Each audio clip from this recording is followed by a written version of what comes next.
मकान बनाते समय मकान के अंदर जितना भी पैसा लगाया जाता है कम ही होता है। घर को अंदर से सुंदर, आकर्षक और लग्जरी बनाने के लिए किन किन बातों का ध्यान रखना चाहिए। घर के इंटीरियर को शानदार बनाने के लिए हम महंगे पीओपी डिजाइन, पुट्टी, फर्नीचर और डेकोरेशन पर तो खर्चा कर ही देते हैं, लेकिन क्या आपने सोचा है कि बाहरी सुरक्षा अगर मजबूत नहीं होगी तो यह सारी मेहनत ज्यादा समय तक टिक नहीं पाएगी। क्योंकि यदि आपने मकान के अंदर कितना ही पैसा क्यों न लगाया हो, यदि बाहरी दीवारों पर अगर आपने सही तरीके से प्लास्टर नहीं कराया तो आपका इंटीरियर खराब हो सकता है और जो आपने पीओपी फर्नीचर पर जो खर्चा किया है वह बिल्कुल वेस्ट जा सकता है। क्योंकि यदि बाहरी दीवारों पर अगर प्लास्टर नहीं किया गया है तो कुछ ही समय में दीवारों में क्रैक आ सकते हैं और बारिश के मौसम में सीलन आने की समस्या भी हो सकती है। यदि आप चाहते हैं कि आपका घर अंदर से खूबसूरत बना रहे तो वीडियो को अंत तक जरूर देखें और यदि वीडियो पर नए हैं तो चैनल को सब्सक्राइब करना ना भूलें। यदि आप अपने मकान की बाहरी दीवारों पर टिकाऊ और किसी भी मौसम में प्लास्टर खराब ना हो तो चलिए जानते हैं बाहरी दीवार पर कौन सा प्लास्टर करवाना चाहिए और किस प्रकार करना चाहिए। रेत और सीमेंट वाला प्लास्टर, क्योंकि यह सबसे आम तरीका है और अधिकतर मकानों में इसी प्लास्टर का इस्तेमाल किया जाता है। यह प्लास्टर करने से मकानों में सीलन नहीं आती है और दीवारें मजबूत भी होती है और लंबे समय तक टिकाऊ बनी रहती है। हमेशा ध्यान रखें कि बाहरी दीवारों पर जल रोधक प्लास्टर ही कराएं। यदि आप मकान के बाहरी दीवारों पर बालू रेत का प्लास्टर करवाते हैं तो बालू रेत के प्लास्टर के ऊपर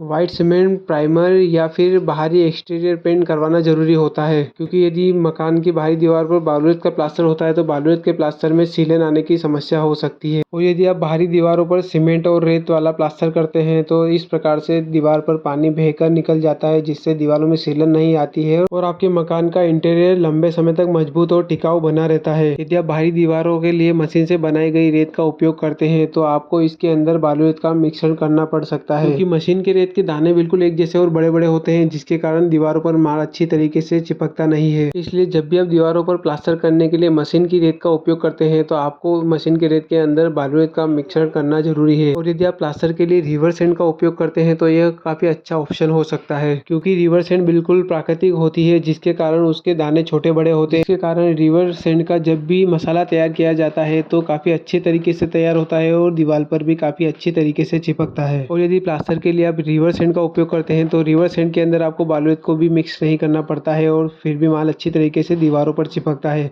और प्लास्टर में और भी अच्छी फिनिशिंग आती है। जब भी आप बाहरी दीवारों पर प्लास्टर करें तो दीवारों पर प्लास्टर करने से पहले आपको 2 से 3 दिन पहले दीवारों पर अच्छे तरीके से तराई करना होता है, क्योंकि दीवारों पर प्लास्टर होने के बाद दीवारों पर उतनी अच्छे तरीके से तराई नहीं हो पाती है, जिसके कारण प्लास्टर सही से सेट नहीं हो पाता है और कम समय में ही उखड़ जाता है। इसलिए जब भी आप दीवारों के प्लास्टर करें 2 से 3 दिन पहले तराई करें, जिसके कारण प्लास्टर होने के बाद जो ईंटों में नमी होती है उससे ही आपका प्लास्टर पूरी तरह से अच्छे तरीके से सेट हो जाएगा। दीवारों पर अच्छी तरीके से तराई करने के बाद यदि प्लास्टर किया जाता है तो प्लास्टर अच्छे तरीके से फिनिशिंग में होता है और लंबे समय तक टिकाऊ भी होता है। बाहरी दीवार को जल रोधक बनाने के लिए आपको सबसे पहले दीवारों पर अच्छी तरीके से प्लास्टर करना है। दीवारों पर अच्छी तरीके से प्लास्टर करने के बाद आपको इस प्रकार से सीमेंट को दीवार पर चढ़ाना है।